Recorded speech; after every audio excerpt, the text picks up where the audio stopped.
And I felt like I had more to give. I learned so much in Asia, and I got so much experience in that next level leadership that I felt like I had a lot more to give.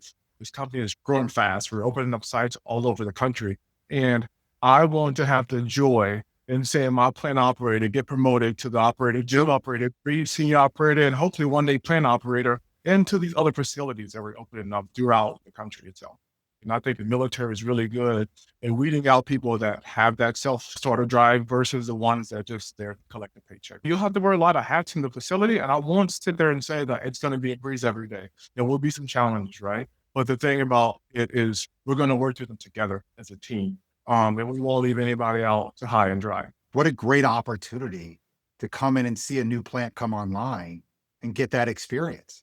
And so if you Absolutely. look at it the right way, as a person, you'll get opportunities to solve problems that aren't normally, which don't normally come up at a plant that's been running for a while. So it's great training. So we have ran into a lot of abnormal situations that I honestly think we will probably never see, when the plant is up and operational. But those abnormal things that have come up have taught us so much in the short amount of time that we've been commissioning.